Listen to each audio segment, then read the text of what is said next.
So Alana, I'll let you go ahead and do that. Set that up as needed.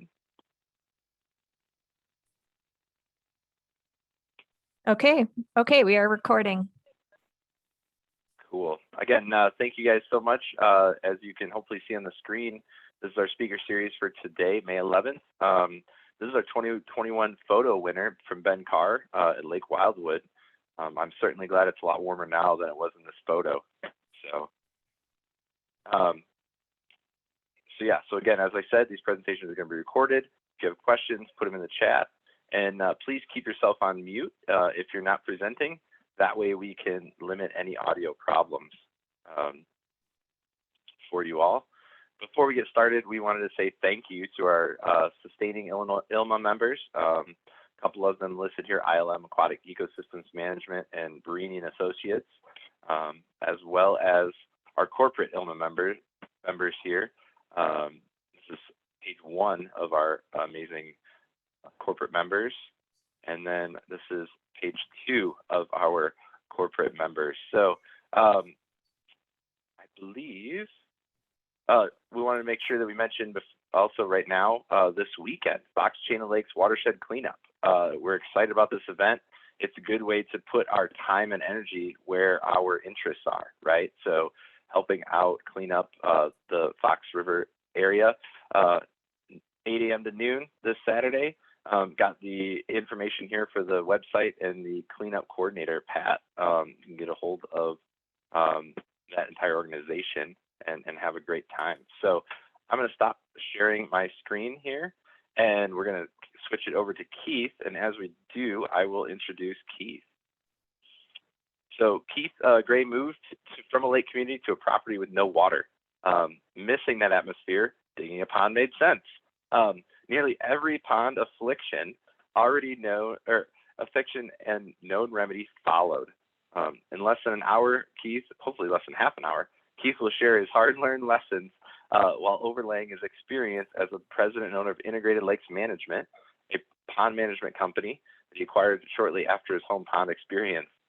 Keith is current and past board member of the Illinois Lake Management Association, Watauga Open Lands, Conserve Lake County Land Trust, the Mill Creek Hunt Club, and Keith received the annual Lake Guardian Award from ILMA back in 2015 for his exceptional effort to enhance and preserve the quality of Illinois lakes. He is a former president of the Daniel Wright chapter of Toastmasters, and hopefully this session will be kept light and moving. So go ahead, Keith, you can take it away. Great, thank you, Mark. Hopefully everybody can hear me. Throw something on the screen to make sure I'm not talking into a vacuum, but thank you for having me. I forgot about that intro. I'm going to touch a little bit about where I came from before we get into it. And I just want to say that this presentation is, and anybody that's given presentations probably knows that you use some of your last ones and you try to improve on them and you move them forward and tweak a little bit. And I've got to tell you, and Lisa, thank you for helping on this. This one really morphed in the last 2 days. And it's because as I was doing this, I was really thinking about the audience here. And I think everybody in the audience is pretty familiar with the tools that we can talk about in terms of what's used to manage lakes and ponds. And what I thought we would do is to really try to highlight the importance of having a roadmap with which to use those tools. And hopefully in the next few minutes, I can drive some of those points home. And in the end, foster a little discussion at the end, because there's just so much to learn.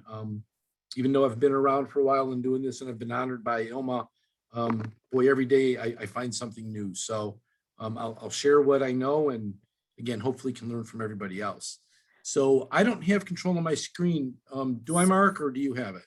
You have it, Keith. So this is Alana. Just go to the green share button again, like you did before. Okay.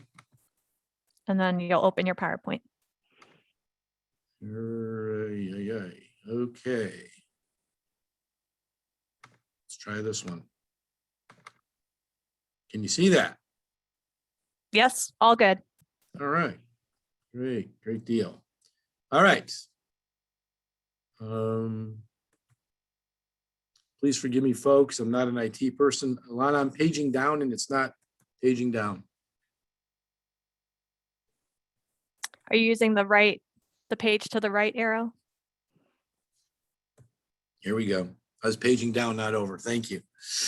So where I came from, how I got here, I spent 20 plus years as the co-founder of an environmental testing laboratory. I studied chemistry in school. I think I did okay there, but you know, school only gets you so far. And when you do something professionally for 20 years, it's when you really start to understand things. And I was naively thinking when I came to integrated lakes management that, hell, 20 years as the co-owner of an environmental testing lab that was very successful in Chicago really puts me in a great spot to understand lake water. I mean, I did industrial wastewater for a long time, very, very complex matrices. How hard can lake and pond management be? I'm humbled to say that it's much more difficult than industrial wastewater. But again, I dove into owning lakefront property with some type of confidence that I can understand water. I was fortunate enough to be able to buy a weekend home on Apple Canyon Lake. Many of you have probably been there. Some people may be there right now, and I miss it. We don't have it anymore. As my kids got older, we didn't spend any time there, and so we bought a house here near Libertyville. I understand that that left image is quite bad, but it's old. It shows before we built the pond, what our property looked like. And the image on the right was the pond we built. Again, I'm a chemistry guy. Digging a hole in the ground and filling with water, making a pond cannot possibly be very hard. What can go wrong, right? Famous last words. And so that's what we did. I wanted to enjoy the waterfront. Went from 400 and something acres to less than a quarter-acre pond, but at least we had fish. Almost immediately, incredible mats of filamentous algae formed. Much to my chagrin, I'm expecting to look at blue water and enjoy catching the bluegill that I stocked in there. Instead, I spent most of my weekends with the floating rake and did all I could. And it seemed that as fast as I can pull that stuff out, it was coming back. No explanation necessary there. It just happened. Almost immediately after I got caught up with the algae harvesting, these little creatures formed. And when I say these little creatures, they are tiny, smaller than a pencil eraser, and literally hundreds of thousands of them. It was the most incredible proliferation of these little animals that I can ever imagine. And, again, neither the algae forming nor these little guys have anything to do with the chemistry I knew about. I knew about chemistry. What I didn't know about was pond biology. But you go online and you talk to friends and people say, well, heck, if you aerate that thing, if you put in a mixer, a fountain in my case to start with, you're gonna solve your problems. Well, I'm here to tell you that that's not necessarily true. And when the pond is outside your bedroom window, the constant running of water makes for a lot of trips to the bathroom. So that disappeared and was replaced with the solar powered diffuser, which was certainly much more quiet, obviously behaved very, very differently, but needless to say, didn't solve any of my problems. Still had algae, incredible amounts of snails. We were starting to get some blue-green algae. I didn't know what it was at the time. And our last do-it-yourself attempt was to buy some products we bought online that promised clear water, no muck, and we all know what those ads all say. And again, not to beat a dead horse, not much happened at that point. I was barking up the right trees, but I really couldn't understand why some water features, and the pool on the left represents what we would all agree is a water feature with very few, if any, nutrients, can support all kinds of algal growth.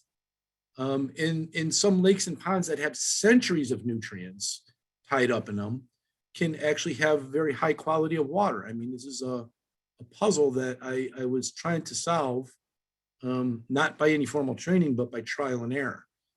Fortunately, I talked to a lot of very, very bright people and was well on my way to doing the right thing. But I think I share this experience because I think a lot of people, whether you have a pond or you're a homeowner with an association pond, or a waterfront owner. I think many times these problems present themselves and solutions appear to be very, very simple.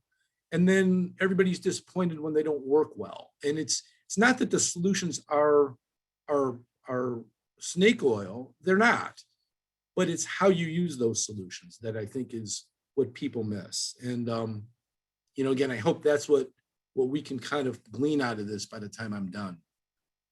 I'm going to dive right into kind of a progression of troubles that follow. We all know that nutrients in water cause aquatic growth, whether it be planktonic algae, filamentous algae that floats, chara, some of the invasive species. When you have nutrients that, you know, are sequestered in the sediment, you've got a great medium there for rooted plants to show up. We all know that excessive growth are really what drives a lot of what we're all concerned with. Let's face it, you know, whether we're homeowners or dredgers or harvesters or chemical people, certainly property owners, these are the most visible things that people are concerned with. And these are where the problems start, because as you have this progression of growth, you basically have sediment, which in the form of decomposing plants building up over time. The lakes and ponds lose capacity. The plant and algae clog the discharges or conveyances. I mentioned Apple Canyon Lake. After storms, we have incredible woody debris around the spillway, and our lake level would go up. Somebody lost a boat halfway down that spillway, which of course caused some problems. But in the end, flooding results. And when you get flooding, you wind up with shoreline erosion. And when you get shoreline erosion, you wind up with loss of water depth, poor water quality, odors, fish kills. You know, of course, none of this is good. And when you circle back, the root of all evil really kind of starts with high nutrient levels. So I'm going to have to shift gears here for a minute. And I just traveled this weekend, and it dawned on me that the management methods we talk about are really analogous to different modes of transportation. Right? So you travel from point A to point B. You might take a car to the airport, then take a train to the terminal, and then you get off and you take a shuttle to your boat, and your boat to your destination. You know, those individual modes of transportation are really similar to the tools we have in lake management. And without a map, you know, you can jump a train, you can jump a boat or a bus, or you can walk, but without a map or a very logical progression of where you're going, it's going to be very, very difficult to get there. And so really, this is the shift in the presentation. What we're trying to do is to really start to appreciate more that lake management uses different tools, and that a lake management plan is your map. So I will talk about tools. There's some wonderful tools out there for lake management. And I just want to acknowledge that those alone are really not going to get anybody where they want to go unless they're considered in the context of a greater picture of what works when and how fast. So again, much like a roadmap utilizes different modes of transportation, a lake management plan utilizes many of the tools that we're talking about. A tip of the hat to the Lake County Health Department. Every report I read from the Lake County Lakes Management Group talks about the importance of a lake management plan. And I keep on going back to that. As much as I'd like to look at a situation and offer help, doing that without all the other factors in play really are leading you on potentially a goose chase. A lake management plan, and I'll talk about this just a little bit, can be a whole other series of presentations. But we're going to focus on the tools that are generally referenced in the lake management plan and how they're used. There are some things that are beyond our control, right? Factors that are difficult to influence, even though you can acknowledge them in a plan and you've got to consider them, there's not much you can do about them. Influences that can be managed are something that we can deal with. And then there are common methods of management that we're going to dive into. So that's a little setup of where we're going here. Lake management plan considers weather and climate, water depth, the size of the lake configuration, substrate, the watershed size. These are all things that, again, we cannot, these are difficult to influence and come at great cost if it's at all possible. You got to think about them, but you simply are not going to change any of those things. We can influence or manage certain things. We can manage or influence lake uses, certainly erosion, nutrient cycling, and then the things that we're going to really use as kind of our guides are the water quality parameters. Now, I talked earlier about water chemistry, and I knew that stuff. I knew it very, very well. What I didn't know well was the water biology. And the magic really is in that relationship there, the water chemistry to the water biology. And anybody who's in this business knows that, you know, sometimes the relationship there and the management of it is more art than science. But we are going to talk about the ways that we can at least influence both of those things. These are the common methods of management, right? So these are our vehicles.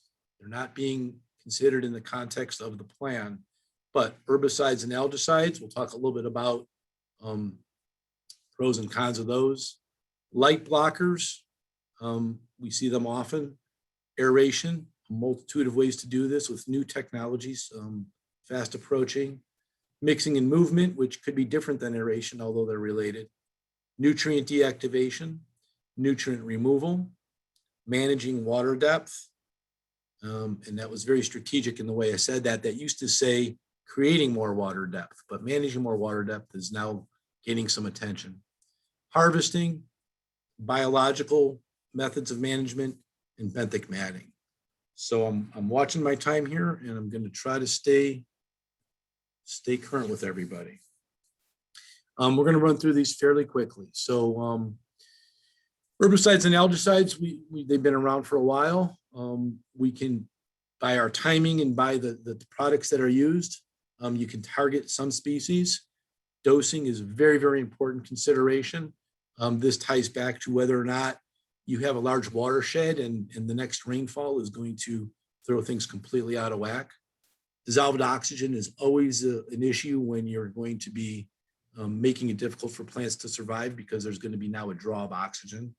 And I mentioned timing. Light blockers, limit the light that feeds the algae and plants.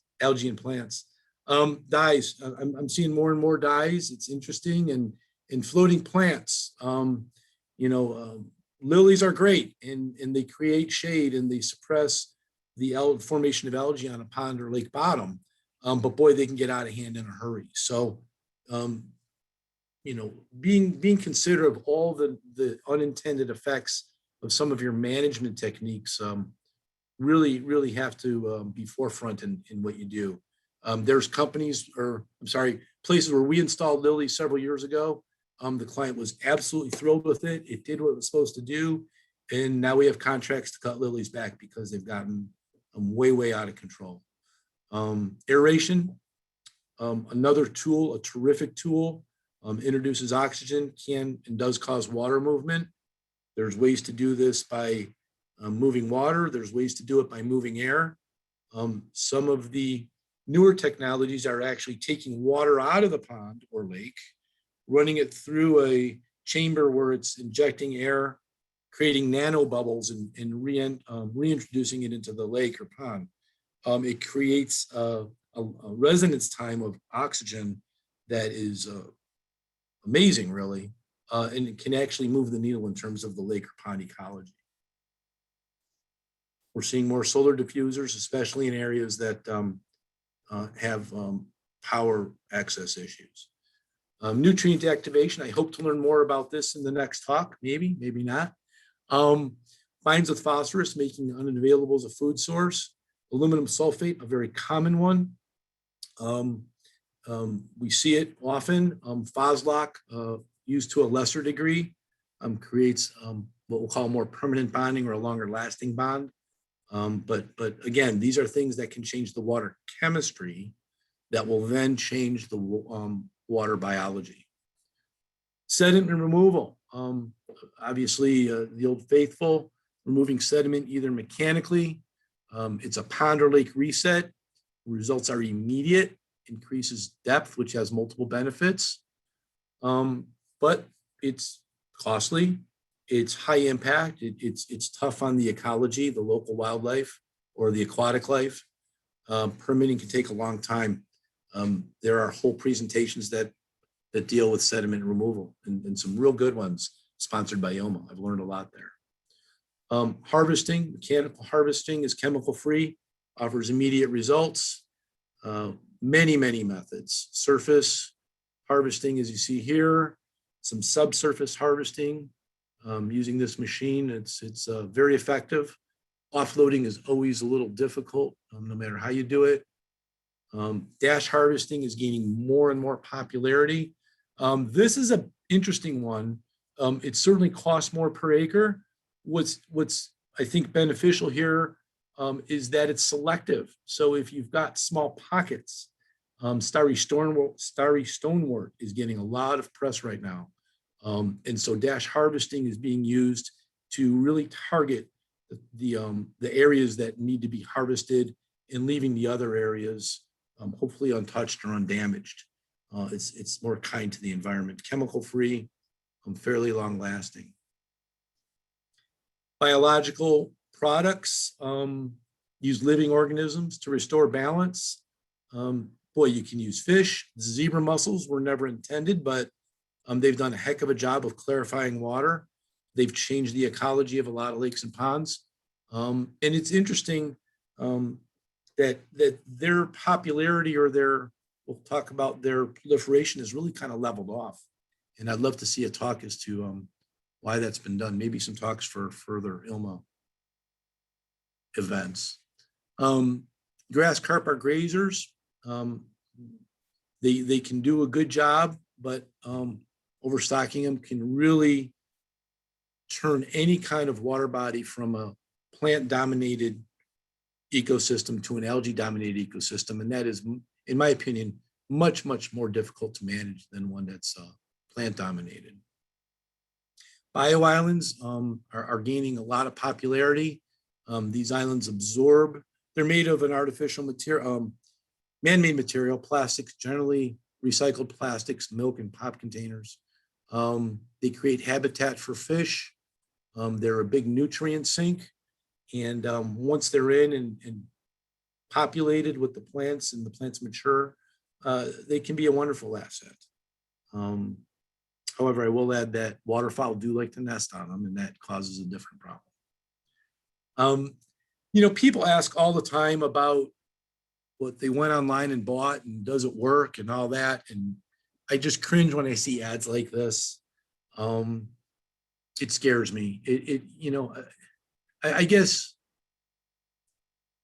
kill lake weeds. I mean, are we killing weeds? Are we killing algae? Because it says algicide company underneath that. And, it says that it's certified and approved by the state agencies, but you may need a permit.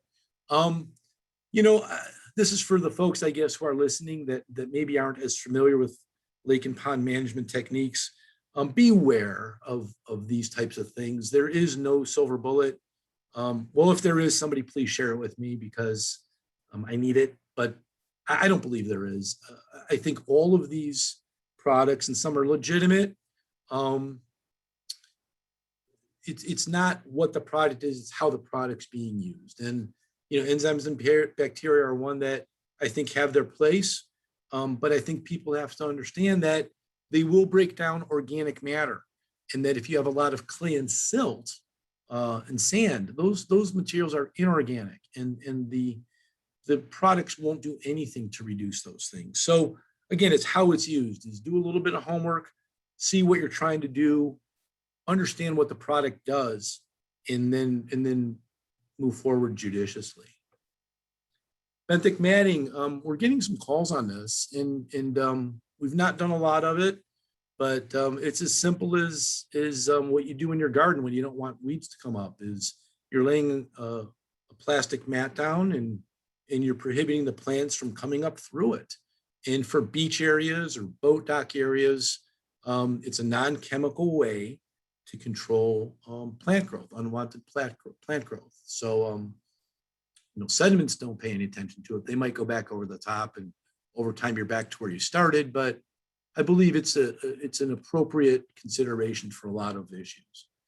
There they are. I mean, I've shared with you 8 different really pond and lake management methods to get you to where you want to go. I guess what I'll do in the last couple slides here is just remind people that when looking at these management options, you want to evaluate the effect of those options. I think it's important to prioritize which ones you're going to use. What is the order in which you're going to use them?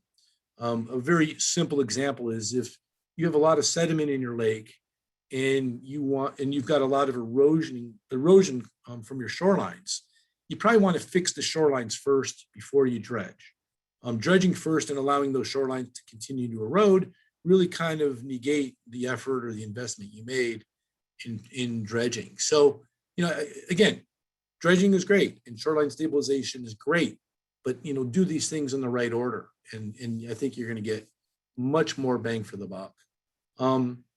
Determine the duration of each. If you're going to aerate, for how long? If you're going to use nutrient deactivation, for how long? Those are important things, and have a plan. And then as that plan is being implemented, monitor and adjust. Because remember, at the beginning of the presentation, there were all those things that we simply can't control. They're very significant. We're talking about climate change. We're talking about the constant invasion of new species. And so what might be a great idea 3 years ago, maybe is not such a great idea anymore. So monitor and adjust as you go through. And I think here is kind of a last slide. I've listed the 8 different methods of management options, listed whether they're proactive or reactive, and which they pair with. And this is just kind of a little cheat sheet. No one's ever going to walk away from this and go, aha, I've got the recipe and we're going to go out and everything's going to be just great. Again, these are the implementation and use of this is sometimes more art form than it is science. And I think it's important that as any of us do any of these things, we're communicating with everybody who is a stakeholder, because sometimes these take time, sometimes they work very, very well, sometimes not so well, in helping to control some of those expectations of the people who care is going to go a long, long way.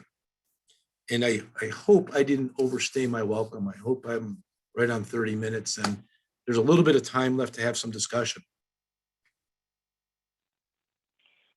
Yeah, thank you, Keith. Really appreciate it. I am not seeing any questions in the chat. So if you have a question, please feel free to use the chat and ask away. We'll try to take a minute or so here as we transition. Keith, I'll remind you to hit that red button at the bottom to stop your screen share. And then... Stand by.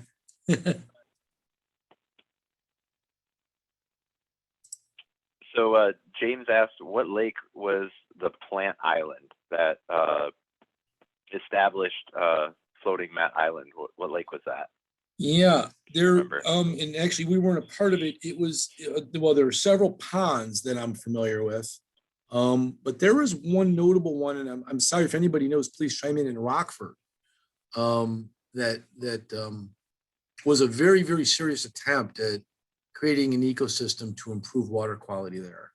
Does anybody know? And my recollection is there was a zip line that ran through it. It was a swimming, recreational lake that this method was used there with some success.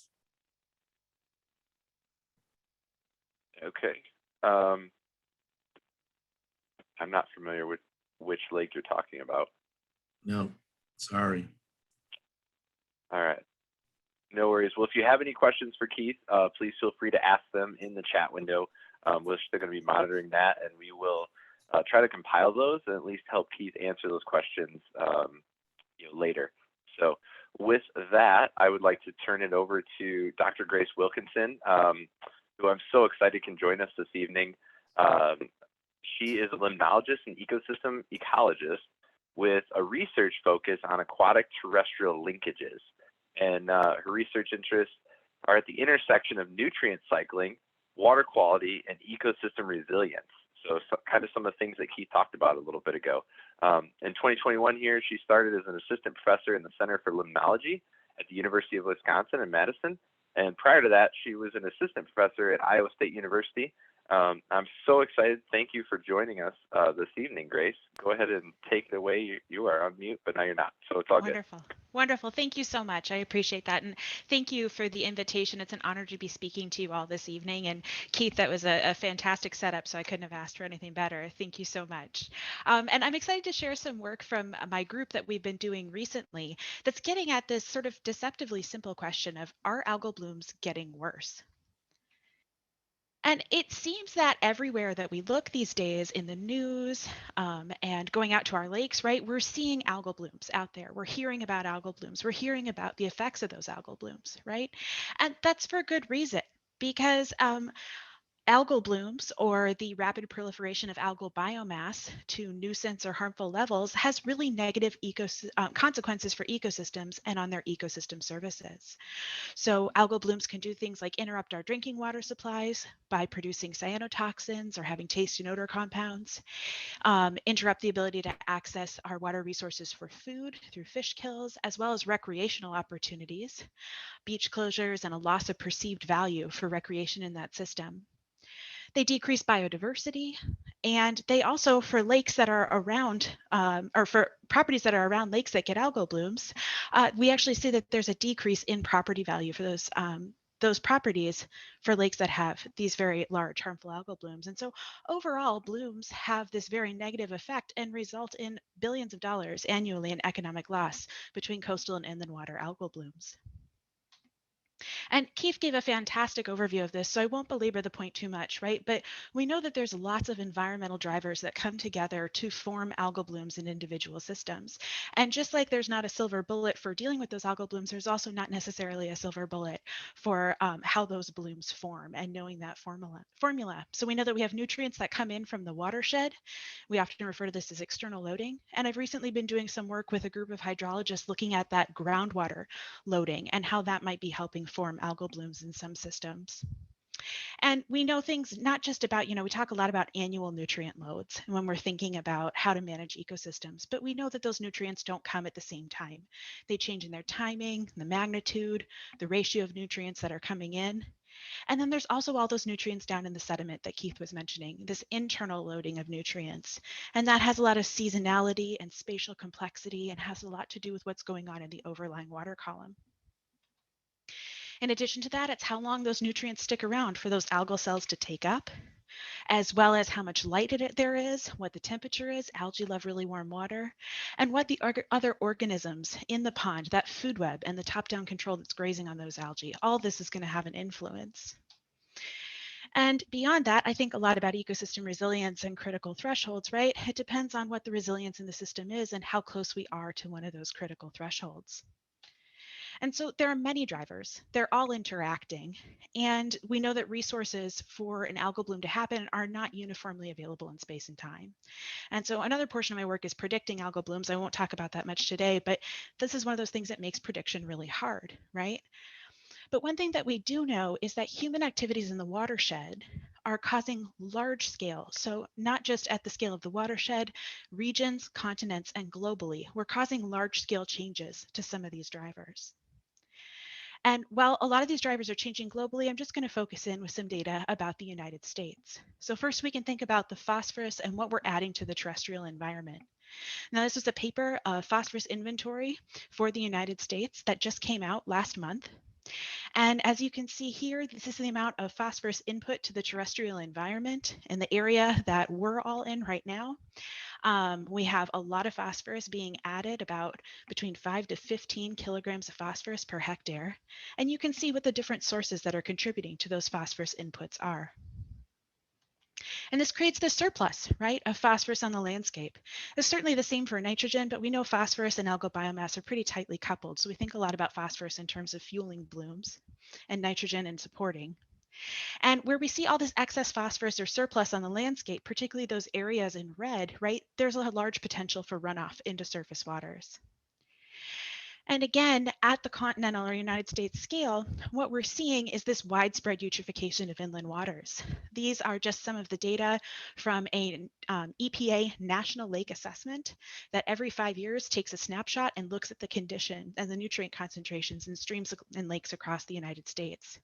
And the percentage of streams and lakes that have a total phosphorus concentration greater than 10 micrograms per liter has been increasing over time. In addition to all these nutrient additions and inputs into the landscape, right, we're also experiencing climate change. And we've seen a rapid warming of lakes, particularly in the summer, and particularly in the Northern Hemisphere. So this was a paper that looked at a number of different lakes that had very long-term records of temperature. And you can see surface water warming here in the region we're in the Great Lakes area. We're getting about 1.3 degrees Celsius per decade. So pretty rapid warming occurring. But it's not just warming, right? We're also seeing this change in precipitation, and we've certainly felt this here in the Midwest, right? So in particular, precipitation is intensifying. The bigger storms are getting even bigger, and they're becoming more frequent. And so what this map is showing is observed changes in precipitation intensity. This is from the National Climate Assessment. And you can see how that trend has changed over time across the United States, as well as more regionally in these different areas. And so it's reasonable to think, given the fact that we know we're adding a lot more nutrients to the landscape, the way that those nutrients are running off into the water is being exacerbated by precipitation. Our lakes are getting warmer. That's changing the stratification and other internal dynamics that are influencing internal loading. We're moving where the critical threshold and resilience of ecosystems are. It was completely reasonable to hypothesize that algal blooms are probably getting worse, and they're getting worse everywhere because these are drivers that are acting at continental and global scales. And at the same time that these drivers are changing, our awareness about harmful algal blooms is also growing. So what I'm showing here is a map that's animated. Each dot is a news report over the past decade about a harmful algal bloom that's been in a local lake or water body. Maybe an advisory's been put out because of cyanotoxins, or there's been a fish kill. And so it's not just, it's coincident with this algal bloom intensification hypothesis because we know the drivers are changing. We're also seeing increased media attention and just this growing public awareness that algal blooms are potentially getting worse. And so with all this information, it's reasonable to ask, are algal blooms getting worse? And it's this question that my group and I wanted to set out to try to answer. And so in order to answer this question, are algal blooms getting worse? We first need to have a quantified way to describe what worse means, right? We can't just say, it's worse now than it was before. We need to be able to quantify that. And so we came up with 3 metrics for algal blooms: increasing magnitude, severity, and duration. Now, increasing magnitude is an increase in the mean, or sort of the average, summertime chlorophyll A. And we use chlorophyll A because it is a measurement of algal biomass. It is the pigment that makes plants as well as algae green, right? And so it's really easy to measure in a very repeatable manner and quick and easy to measure. So we have lots of measures of chlorophyll A. So we use chlorophyll A as this metric and looking at the increasing mean. And if you think about what that means in terms of ecosystem services, is if we're seeing an increase in the magnitude of a bloom, we're likely to be seeing an increase in the loss of ecosystem services in that system. An increase in severity was essentially an increase in the top or 95th percentile of chlorophyll A. So the worst a bloom gets within a season. So it's be akin to if severity of the bloom was increasing, the lake when it bloomed went from A to B in those pictures, and now severity is increasing, it's going from A to C. And so with a more severe bloom, we have a higher likelihood of severe consequences, things like fish kills or really high toxin concentrations being produced. And then finally, there's the duration of a bloom. So this is an increasing number of observations during the summer that are above this threshold of 11 micrograms per liter. And this threshold was actually determined by doing a national survey of both chlorophyll A concentrations and then perceived recreational value of those individual lakes and pairing those two pieces of information together. And in general, what the investigators found was that above 11 micrograms per liter, people have a perceived loss of recreational value of that ecosystem. And so the longer that people perceive that the bloom is lasting, it's above that threshold, is going to mean there's going to be less tourism and recreation happening in that system. So it's summertime economic loss. So now that we have our bloom metrics, we need to think about what data to answer this question. And so our next hurdle was to find data sets and figure out what kind of data we needed. And what we knew is that we needed to be able to have measurements that were frequent enough during a summer to adequately capture the blooms, right? So if we wanted to know about changes in bloom magnitude, severity, and duration, we needed to have frequent enough measurements to capture that. And so what we did is we took time series like the one that you're seeing here. This is chlorophyll A in a lake in Iowa. It's called Swan Lake. It's in west central Iowa. Perhaps you've been there. It is a beautifully nutrient-rich lake that reliably gives us large algal blooms every summer, as you can see here. And these data were collected by an instrument that was suspended in the water, a sonde, actually made by YSI. And these data were collected by my master's student, David Ortiz, at the time in 2018. And so since we had daily measurements, we can say, well, this is the true value. The magnitude in this year, the mean, right, was 11.8, the severity and the duration. But in Iowa, there's a lake monitoring program, and it visits all of these publicly significant lakes 3 times every summer.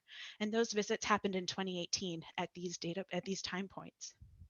And so if we only had 3 snapshots instead of this 120 days of data and information, how well would we do calculating these bloom metrics? And as you can see in this table here, not very well.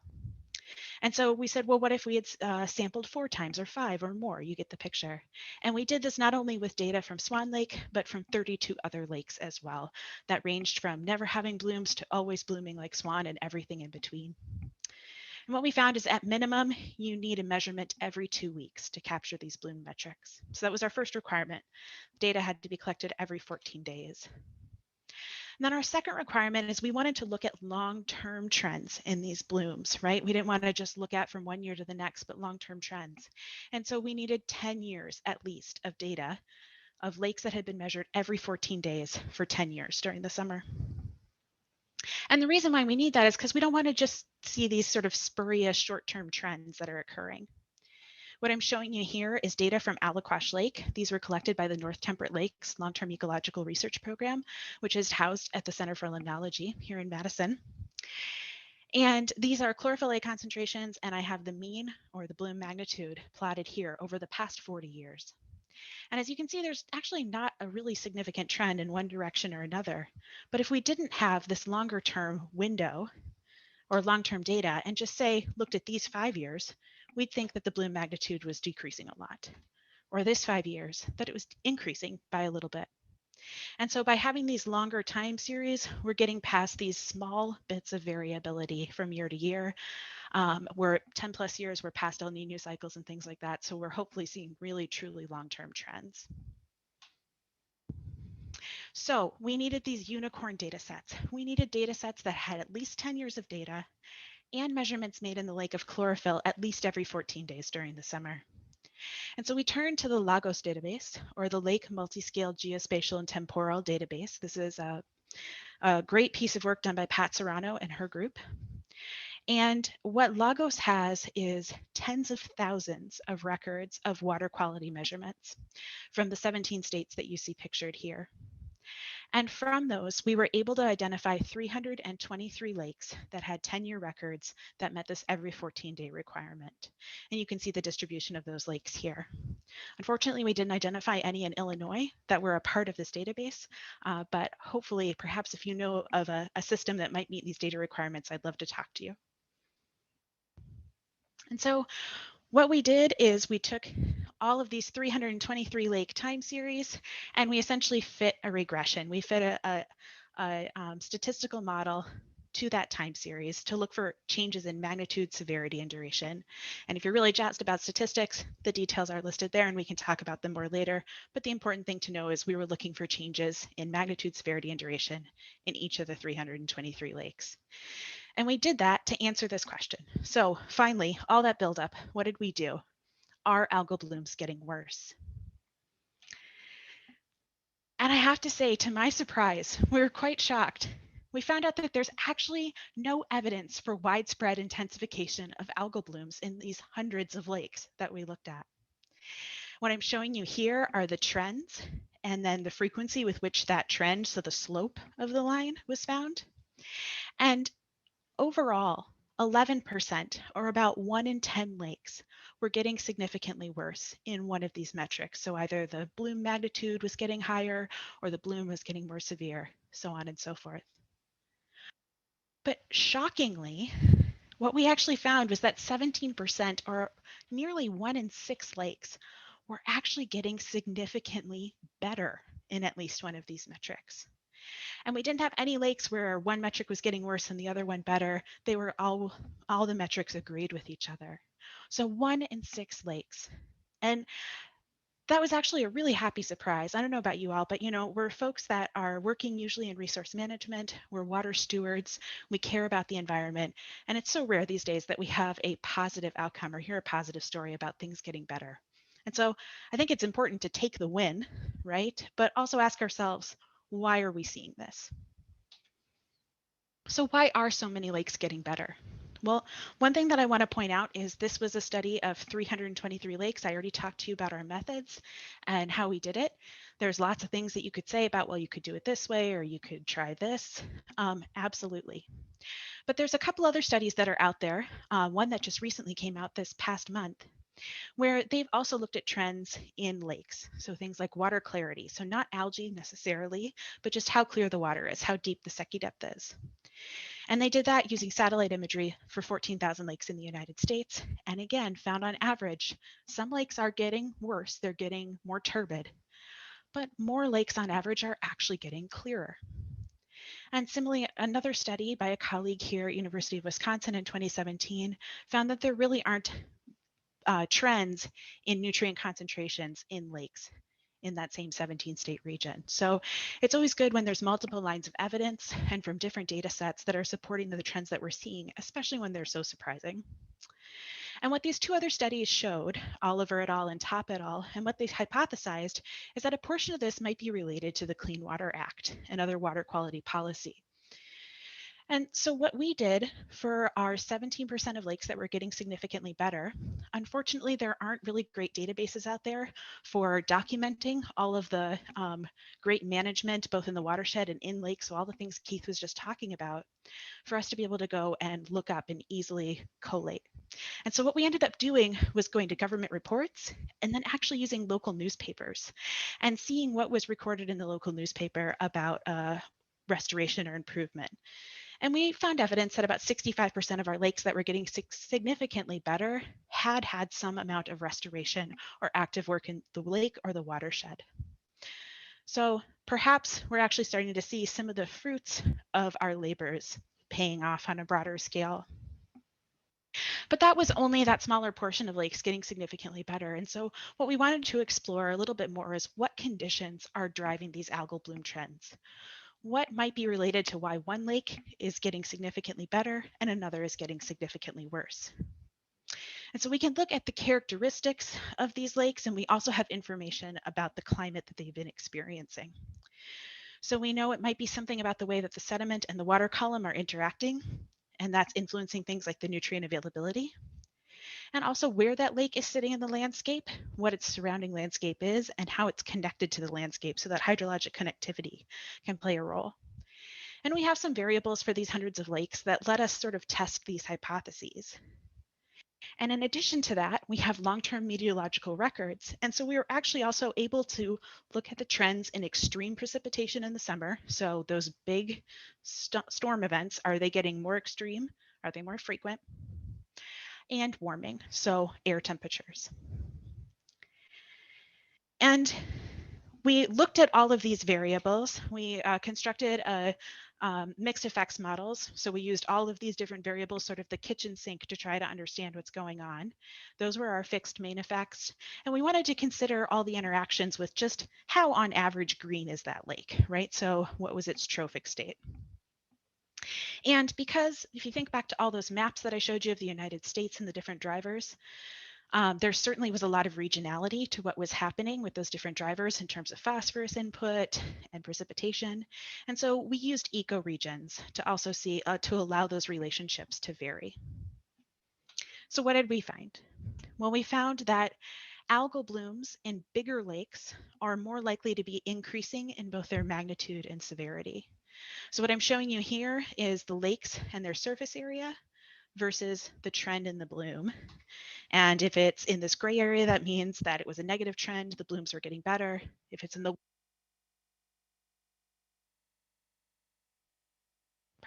if it's in the white, it means blooms are getting worse.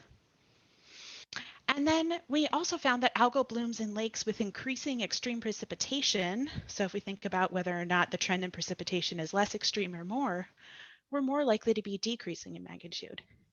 But I think the really interesting thing and what I want to spend a little bit more time on here is this interaction between precipitation and the trophic state of the lake. In other words, what you're looking at here is the mean chlorophyll concentration, so just how on average nutrient rich is that lake?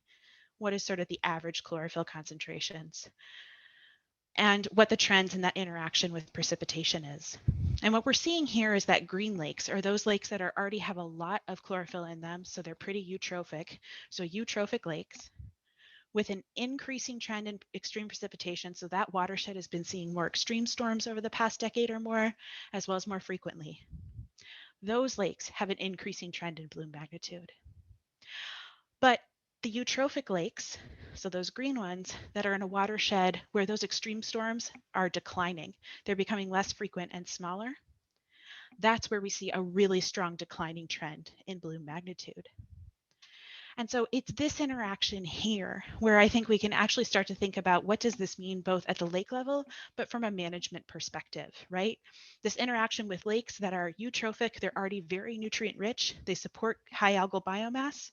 That interaction with precipitation and how it's changing seems to be what's driving what's happening with algal blooms in these systems. So how do we manage harmful algal blooms in the face of this global change? Well, clearly these are really complex interactions of nutrient loading and climate change. And that's happening across these different spatial scales. And so that makes a uniform management solution really unrealistic. Just as Keith was talking about, there's no silver bullet. And certainly in this case, there's not.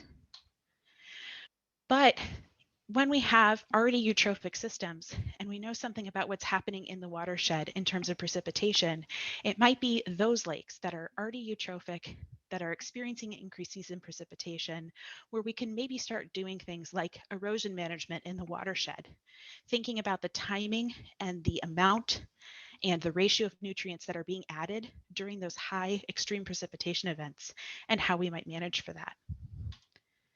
Similarly, and this is where I think it's really important and kind of what Keith was getting at there is that you really have to know your individual lake system. Is it the nutrients that are coming in that are fueling these blooms from outside on the landscape, or is it the nutrients that are already there in the sediments? And maybe these storm events are actually causing a lot of resuspension and a loss of stratification.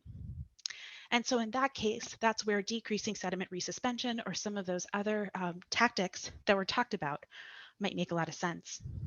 And I wish I had time tonight, but a lot of my group's research and active research in these really eutrophic lakes is answering these questions and thinking about these dynamics from the individual lake working upscale as opposed to this many lakes working downscale I've shown you this evening. But I'd love to talk to you more about that later. But I think it's important to remember that particularly as precipitation continues to intensify in these systems and change, the way that we manage eutrophic lakes in terms of erosion management or sediment and resuspension might just be running to stay in place and not make things worse. So while it's really good news that algal bloom intensification is not currently widespread, we know that conditions are going to continue to change, right? Eutrophication will continue to accelerate in some regions, and precipitation is also going to continue to change. And it's going to influence nutrient loading and the physics of individual lake ecosystems. And it's this interaction that we found from our research is the most important. And so in order to protect lakes, we need to continue to reduce eutrophication, promote restoration, and adaptively manage our inland waters in the face of global change. And so while I'd love to talk to you about this a little bit more, I'm going to stop for questions. But if you're interested, I've listed both my email address and Twitter handle here. This is coming out as a paper. You see my co-authors listed here, and it'll be out soon, but you can email me for a preprint of that. And I want to acknowledge our funding from the National Science Foundation. Thank you, and I'll take your questions. Fantastic. Thank you so much, Grace. See kind of a two-part question here from Carl. Considering high precipitation, would an abundance of high-capacity wells or sinks have a similar effect? And then also we brought out a thought of water retention via cranberry farmers, right? Oh, interesting. Yeah, absolutely. And, you know, I think, first I want to say that what we're seeing here are statistical patterns, right, among these lakes, and they're hinting at these mechanisms. And so just sort of as Keith was saying, right, you need to know your individual system in order to how to manage it. But those sound like potentially really good management strategies, particularly if you're the source of what's fueling these algal blooms is coming from the nutrients in the watershed. And it's not you getting burial, perhaps not a lot of internal loading that's happening. And so I think it's knowing which in particular is driving the nutrient or the algal blooms, which nutrients is going to influence that. And so it's certainly possible stormwater management in addition to erosion management in those ways might be really effective solutions. Yeah, that's a great idea. Fantastic. That was the only question that came in while you were speaking. If anybody else has any questions, please include them in the chat there. We would love to answer them. As you can see, Grace has got her information there, so you can get in touch with her after this evening. I have a question here, actually. Do you differentiate between have and non-have blooms in your analyses? Yeah, great question. So we were just focusing on the chlorophyll A concentrations, and so that doesn't differentiate necessarily if we think harmful as being in relation to toxins or who's there in terms of cyanobacteria. And part of that is because those data just aren't as readily available, number one, and number two, where they are available, we don't really have long time series to be looking at that. It would be those shorter term sort of spurious trends. So we were focusing on the chlorophyll. And again, a lot of previous work by others has demonstrated that those chlorophyll concentrations are really tied to people's perceived value of those ecosystems. So we know we can at least get at some way of how these chlorophyll trends are changing in relation. But I would love to be thinking more about toxin production and how that's tied to this. And that's actually another project that I didn't get a chance to talk about this evening, but we're working on some very nutrient-rich systems in Iowa as well as here in Wisconsin, and trying to understand how storm events influence both blooms and toxin production, and seeing some really interesting relationships between those. So that'd be a fantastic way to take it. And if you know of data sets I just don't know of, please let me know. I actually will follow up with you after this because I have one in mind that I would love to share with you. So with that, while we do one last check for questions, I would like to share my screen again and just again give a shout out to our sustaining members as well as our corporate members. But then a couple other things while you're typing in your questions. Again, this weekend, the Fox River Chain of Lakes Watershed Group, going to be doing a cleanup there. Fantastic way to get out and enjoy, hopefully, some pleasant weather this spring. Bring your kids, bring your friends, family, everything, and get out there and enjoy the time. And then we wanted to make sure that you guys save the date. Our conference in person is going to be next March in Champaign. It's actually going to be a joint conference with AFS, American Fisheries Society. So that is exciting. We're all excited to be able to do that again, meet in person, that is. And then one last thing, I see Alana just put it up in the chat, but what are you interested in? How can we help you? How can we get you more information or provide more value to you? So there's a link up here There's a link in the chat. We'd love for you to fill out our poll. We just want to make sure that we are staying connected with you, that you are finding these speaker series relevant and helpful, that we can, be organized or provide you timely, relevant information that can help you out. So if you haven't taken this poll or the survey online, please follow those links and go do that. And we would love to stay connected with you. Again, thank you, everyone. Thank you, Heath and Grace. We're so thankful that you could join us tonight. Hopefully you all have a great rest of your evening. We will be sure to let you know when we get the recording up online, available for you, for students or coworkers that weren't able to join us, or even just friends that might be interested in this. Again, I appreciate it on behalf of the Illinois Lake Management Association. You guys have a great evening. Thank you. Thanks.